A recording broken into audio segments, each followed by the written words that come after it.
Pour l'heure, il est 7h03. Il y a un an, à Mougins, un chauffard renversait et tuait le gendarme Éric Comines. Un refus d'obtempérer qui avait bouleversé tout le pays. Et on se souvient aussi et surtout des paroles de sa femme Harmonie Comines lors d'une cérémonie d'hommage. La voix étranglée par la douleur et la colère, elle avait eu ces mots qui résonnent encore aujourd'hui.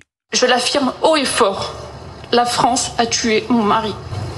La France a tué mon mari par son insuffisance, son laxisme et son excès de tolérance. Harmonie Comines, la veuve d'Éric Comines il y a un an, elle reprendra la parole aujourd'hui à l'occasion d'une cérémonie à Mandelieu-la-Napoule. L'enquête, elle se poursuit. Le chauffard, un Cap-Verdien en état de récidive au moment du drame, assure qu'il n'a pas vu le gendarme. Un accident, dit-il. Or, William Molinier, cette thèse ne résiste pas à l'expertise. Il ne pouvait pas ne pas voir le contrôle de gendarmerie sur cette route à 3 voies. Lampe torche allumée à la main et gilet réfléchissant sur le torse, les gendarmes étaient bien visibles au moment où le chauffard déboîte à vive allure avant de leur foncer dessus.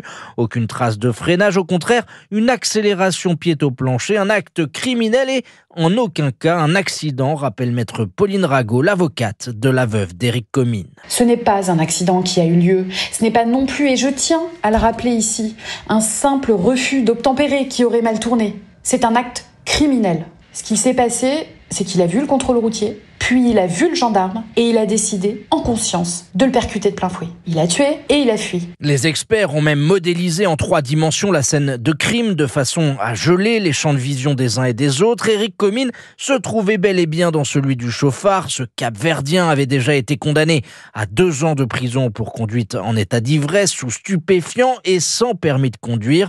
Lorsqu'il a percuté le gendarme, il était à nouveau alcoolisé. Le taux au moment des faits a été estimé à 2,65 grammes par litre de sang. William Molinier du service police-justice d'Europe.